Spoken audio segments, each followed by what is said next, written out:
Hello my dear students. So in the previous lecture we had seen about the information, basic information of the resonance. We had seen the Q factor term and I explained you what is the Q factor. हमें ऐसी circuit develop करनी है जो tuning कर सके. What is tuning? बहुत सारी frequencies में से किसी भी एक फ्रीक्वेंसी को सिलेक्ट करना, which is called the tuning. और ट्यूनिंग किसका अच्छा होता है? जिसका क्यू फैक्टर ज्यादा अच्छा होता है. क्या है बी Q factor? What is the Q factor? Q factor is the sharpness of your resonance curve. Sharpness of your resonance curve. जितना आपका कर्व ज्यादा शार्प होगा उतनी ही आपकी क्यू फैक्टर की वैल्यू ज्यादा होगी. ठीक है. यहां पे हमने एक और चीज देखी थी कि रेजोनेंस कब होता है. Resonance occurs at a particular frequency और उस फ्रीक्वेंसी को हम बोलते हैं omega zero and the value of omega 0 is given by 1 upon under root LC. ठीक है. Now in this theory we will define the term Q factor. We will find the formula of Q factor. So here what we have already seen.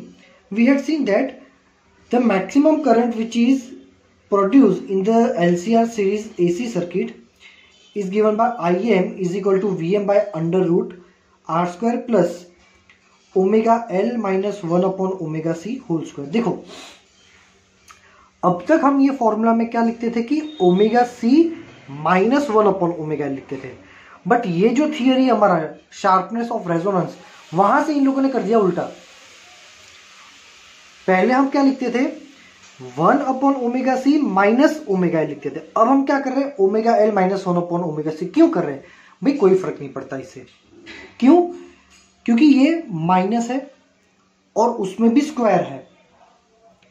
अगर आपकी value 2 है तो 2 का square भी 4 होगा और माइनस 2 का स्क्वायर भी 4 होगा. दैट मीन्स ये कुछ भी हो स्क्वायर है, so eventually your answer will be same. ठीक है. ये हमारा करंट था और हमने ये देखा था कि मैक्सिमम करंट कब पास होगा.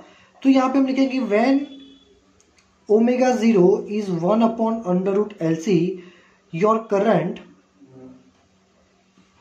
will become maximum. आपकी करंट की वैल्यू क्या हो जाएगी? मैक्सिमम हो जाएगी. और कितनी होगी वो मैक्सिमम वैल्यू? तो ये पता है कि भाई रेजोनेंस में ये वाला टर्म जीरो हो जाता है. प्रीवियस लेक्चर मैंने बताया था. तो हमारा मैक्सिमम करंट क्या होगा? IM मैक्सिमम, और वो होगा VM बाय R.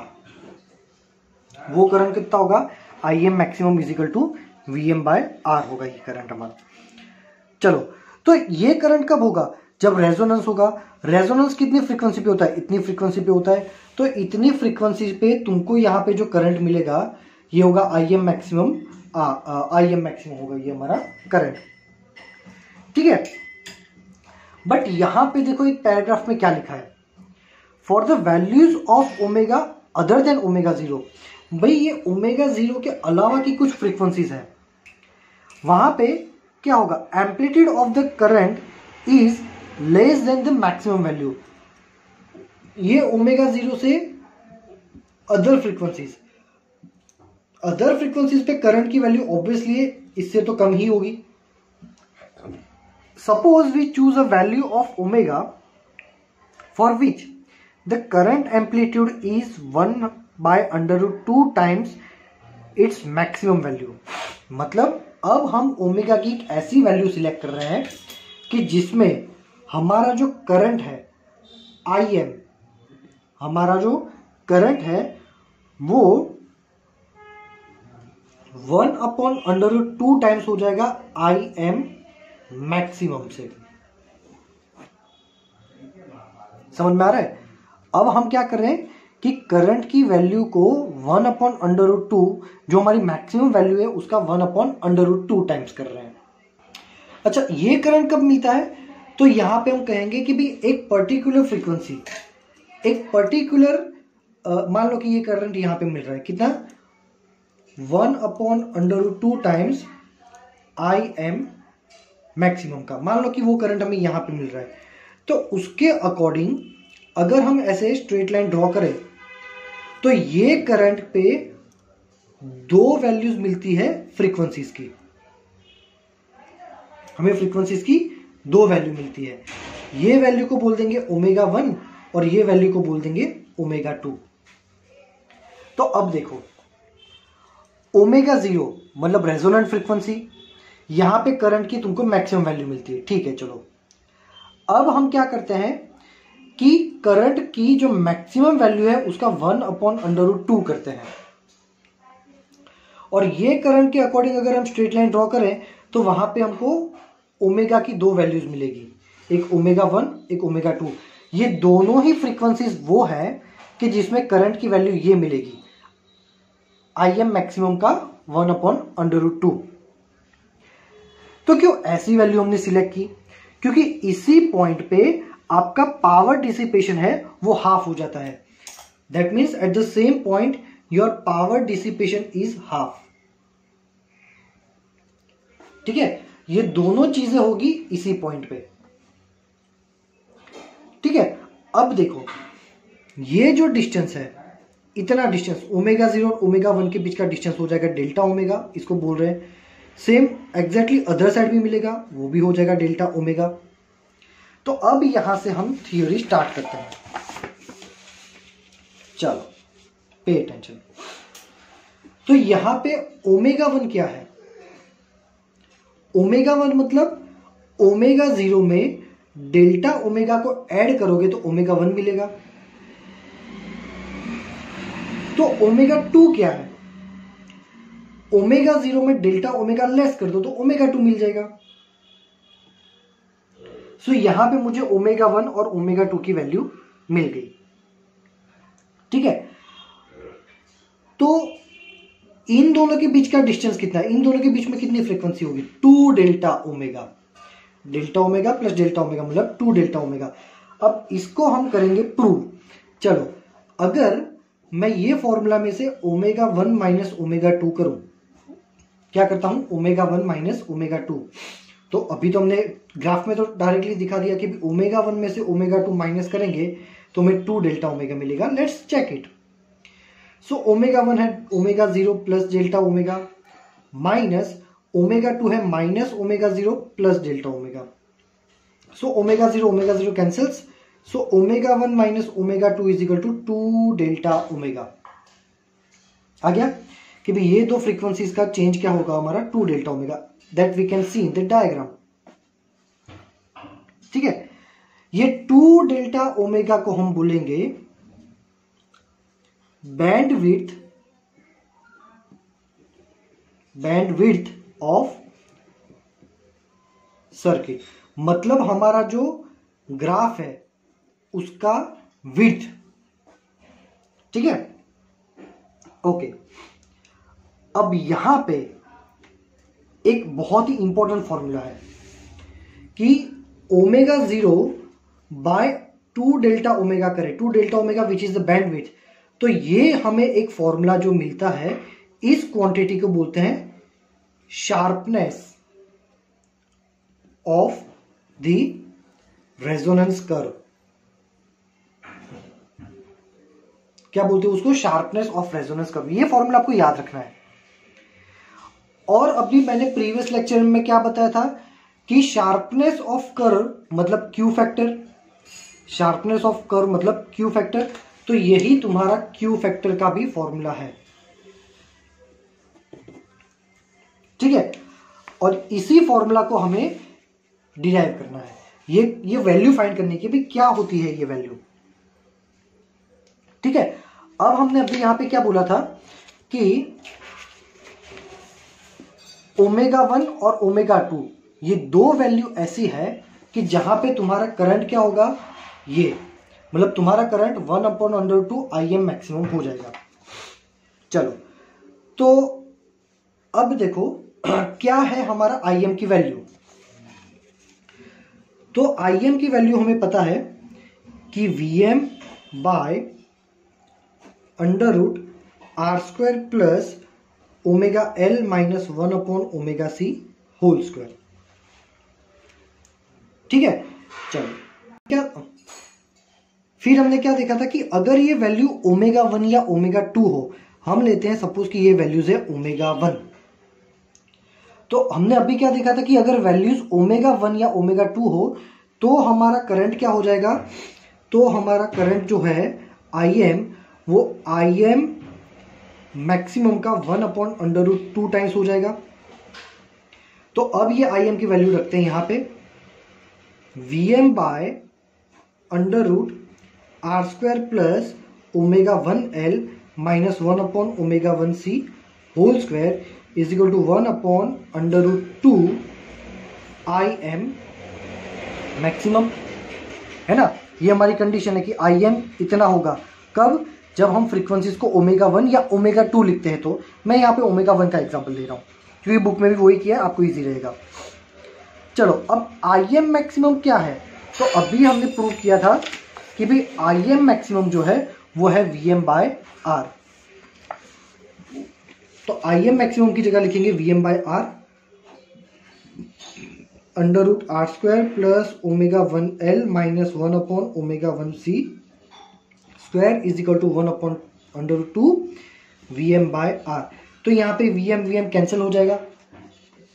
तो ये क्या मिला कि भाई √2R is equal to √R² plus ω1L minus 1/ω1C square. ठीक है, चलो तो ये हमें फॉर्मूला मिल गया।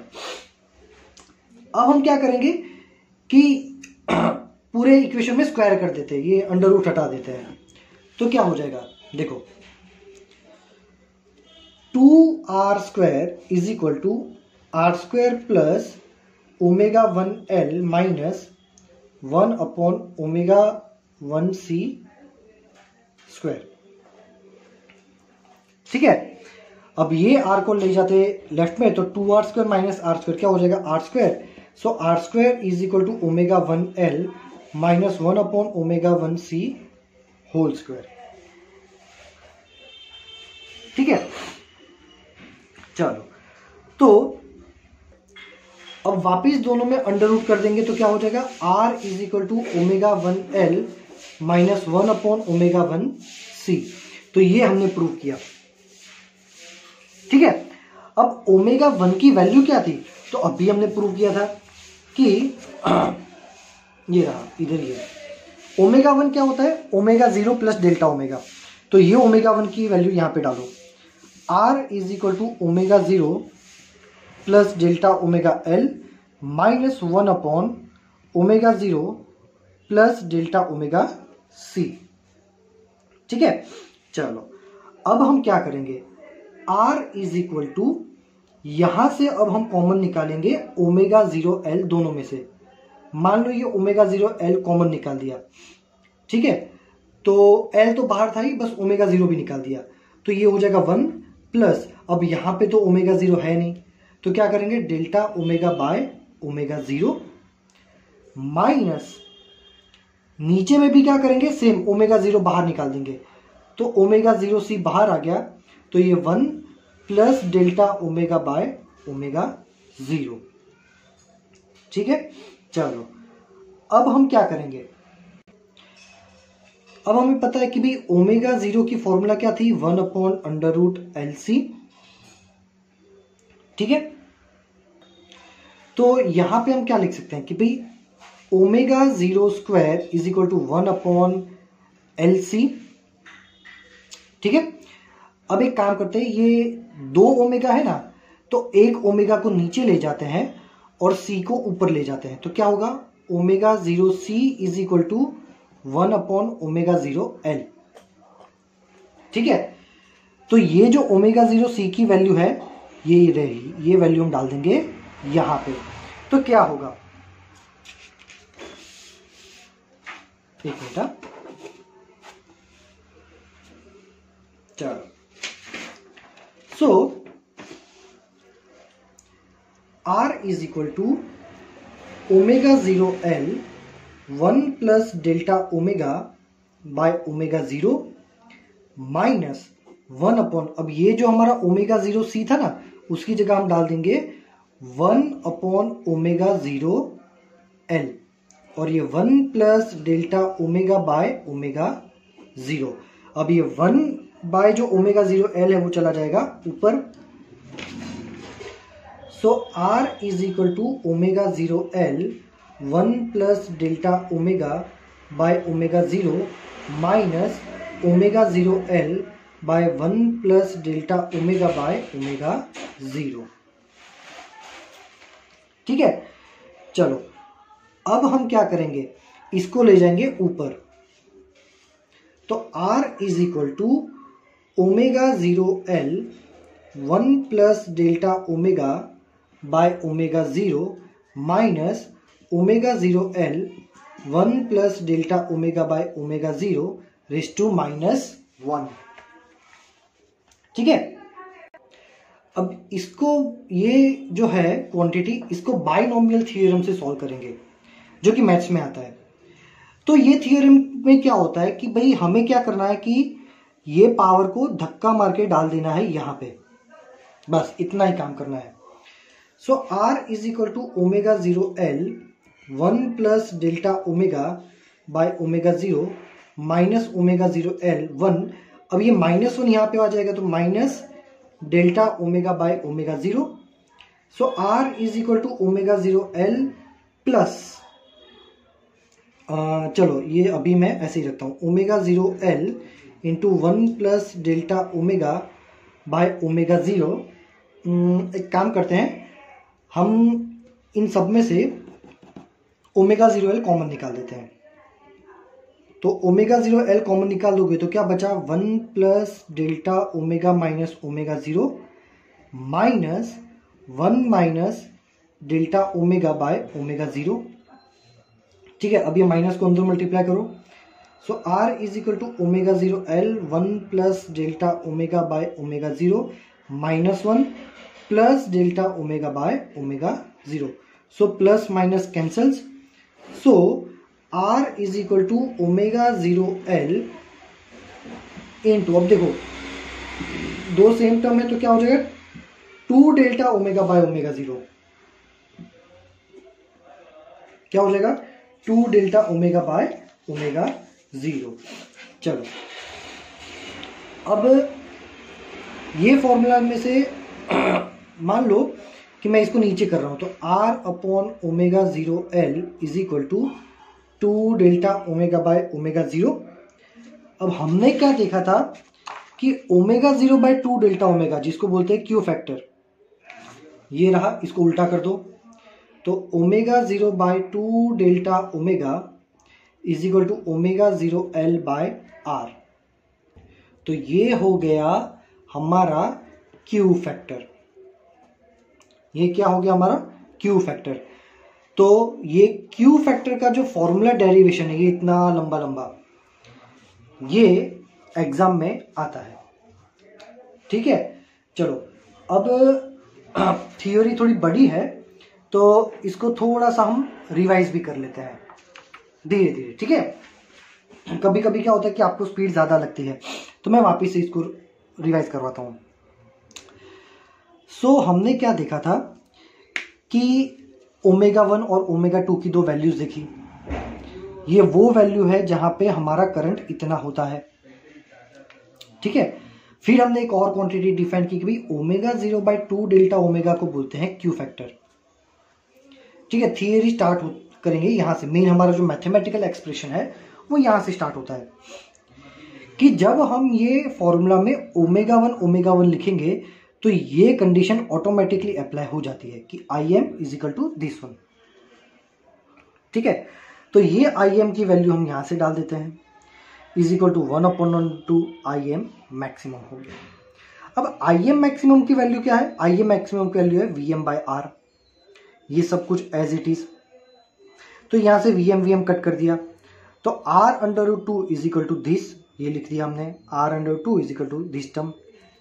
अब हर एक का स्क्वायर कर दिया पूरे का, तो स्क्वायर करेंगे तो √2 स्क्वायर कैंसिल, यहां पे हो जाएगा r स्क्वायर। ठीक है, तो बचा क्या, 2r square is equal to, ये अंडर कैंसिल हो जाएगा, ये बचा, इसमें से r स्क्वायर को लेफ्ट में ले गए तो बचा क्या, r square is equal to this. दोनों में से स्क्वायर हटा दिया तो ये बचा। अब ओमेगा 1 में कौन सी वैल्यू डाल दी, ओमेगा 1 में डाल दी ये value, omega 0 plus delta omega. तो ये ओमेगा 1 की जगह ये डाल दिया, ओमेगा 0 डेल्टा ओमेगा, और यहां पर भी वो डाल दिया। ठीक है, चलो अब क्या किया, ये पूरे फॉर्मूला में से ओमेगा जीरो को कॉमन निकाल दिया, तो यहाँ पे तो 1 plus delta omega by omega zero minus इसमें से भी ओमेगा जीरो को निकाल दिया, तो 1 अपॉन, चलो ओमेगा जीरो बाहर निकाल दिया तो ओमेगा जीरो सी, और यहाँ पे 1 plus delta omega by omega zero.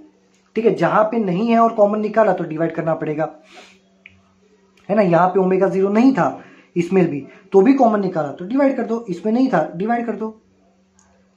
अब ये हमारा रेजोनेंस का कंडीशन है, उसको सॉल्व करते करते करते हमने क्या देखा कि भी ओमेगा जीरो सी क्या होता है 1 अपॉन ओमेगा जीरो एल, तो ये वैल्यू यहां पे डाल देंगे। ठीक है, तो क्या हो गया, ये आगे वाला टर्म तो एज इट इज, ठीक है, और ओमेगा जीरो सी की जगह डाल दिया 1 अपॉन ओमेगा जीरो एल, जो कि बाद में कहां चला गया ऊपर, बाकी सब एज इट इज। तो R is equal to omega zero L 1 plus delta omega by omega zero, ये हमारा ऊपर चला गया। ठीक है, अब क्या करना है, अब नीचे वाले टर्म को भी ऊपर ले लो। अब नीचे वाले टर्म को ऊपर लोगे तो आपकी पावर आएगी -1। ठीक है, फिर इसको बायनोमियल थ्योरम से सॉल्व करेंगे, ये इसको डाल दो नीचे यहां आगे, तो ये हो जाएगा माइनस। ठीक है, तो हमारा टर्म बनेगा ये। अब ये पूरे में से हमने कॉमन निकाल दिया omega zero L, 1 plus delta omega by omega zero minus 1 minus delta omega by omega zero. So R is equal to omega zero L, ये माइनस भी अंदर मल्टीप्लाई कर दो, माइनस अंदर मल्टीप्लाई करोगे तो ये साइन चेंज होगी, ये कैंसिल हो गया, सीधा आ गया ये फॉर्मूला। उसके ऊपर से हमने omega zero by 2 delta omega जो हमारा क्यू फैक्टर था वो फॉर्मूला फाइंड कर लिया। इजी ना। ठीक है, चलो तो ये थियरी को अच्छे से समझना है, अच्छे से पढ़ना है, एक्सट्रीमली इंपॉर्टेंट थियरी है। अब आगे देखते हैं। चलो तो एग्जांपल नंबर 7.6 हमारा नेक्स्ट टॉपिक। ठीक है, a resistor of 200 Om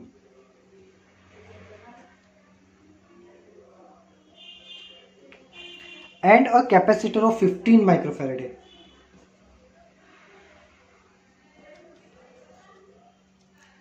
are connected to in a series with a 220 volt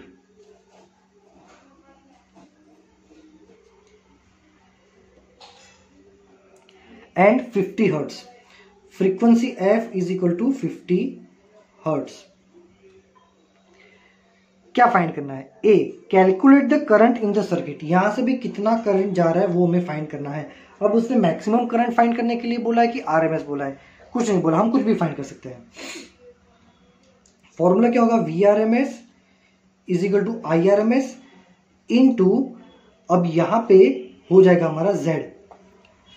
जब एक ही कंपोनेंट लगा हो तो हम आर एक्सएल एक्सी कर सकते हैं, बट एक से ज्यादा कंपोनेंट लगते हैं तो यहां पे करना पड़ेगा जेड, और यहां पे ये जेड की वैल्यू क्या होगी, V R M S is equal to I R M S, Z होगा हमारा under root R square plus capacitor है तो एक्स सी स्क्वायर।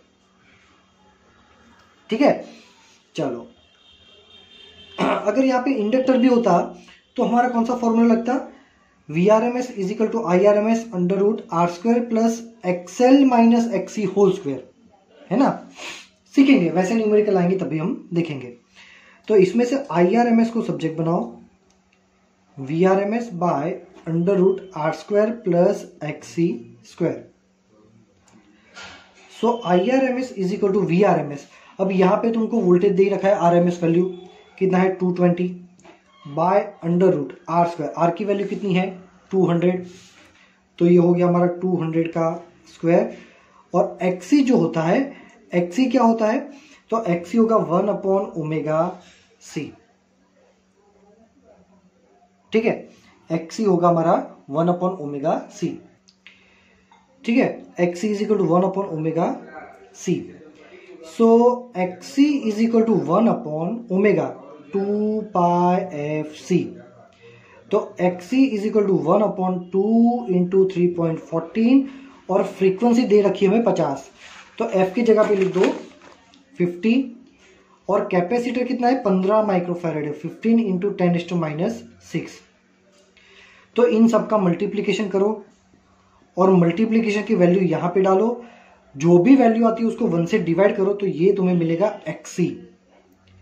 ये XC का बाद में करना है स्क्वायर, या तो फिर XC की वैल्यू यहां पे डाल दो और कर दो यहां पे उसका स्क्वायर। ठीक है, अब इसको जब सॉल्व करोगे तो आपको IRMS मिलेगा 0.755A। ठीक है, कैलकुलेशन में थोड़ा टाइम लग सकता है but you can use the calculator. ठीक है ना, टर्म्स को अच्छे से समझना, मल्टीप्लिकेशन करके 1 से डिवाइड करो तो XC मिल जाएगा। ठीक है, चलो बी पोर्शन में क्या बोल रहे हैं वो लोग, calculate the voltage RMS across the resistor and the capacitor. यहां पे कितना RMS वोल्टेज जाएगा और यहां पे कितना RMS वोल्टेज जाएगा। तो रेजिस्टेंस का RMS वोल्टेज फाइंड करना है, तो VRMS is equal to IRMS into R। तो VRMS रेजिस्टेंस का, चलो IRMS अभी हमने प्रूव किया 0.755 और R की वैल्यू है 200, तो ये आपको आंसर देगा 151 वोल्ट। इतना वोल्टेज तो ये ले लेगा, कितना रेजिस्टेंस लेगा, इतना वोल्टेज। अब VRMS फाइंड करेंगे कैपेसिटर का, 0.755 into VRMS is equal to IRMS into यहां पे हो जाएगा XC। ठीक है, मतलब 0.755 और ये XC की वैल्यू आपने यहां पे फाइंड की होगी, VRMS is equal to IRMS into XC, और XC की वैल्यू यहां पे फाइंड करके रखी होगी, यहां पे डाल दो। इसको सॉल्व करोगे तो आपको VRMS C मिलेगा 160.3। ठीक है, तो यहां पे XC का वैल्यू क्या होगा, XC का वैल्यू आपको मिलेगा 212.3 ओम, 212.3। तो ये आपको इतना वोल्टेज मिलेगा ये।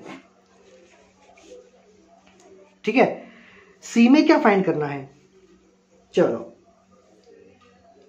अच्छा सी ने यहीं पर आगे है, is the algebraic sum of this voltage more than the source voltage. हमने अब तक क्या देखा था कि भाई 220 वोल्ट है तो थोड़ा ये लेगा थोड़ा ये लेगा। इसने कितना लिया 151, इसने कितना लिया 160.3।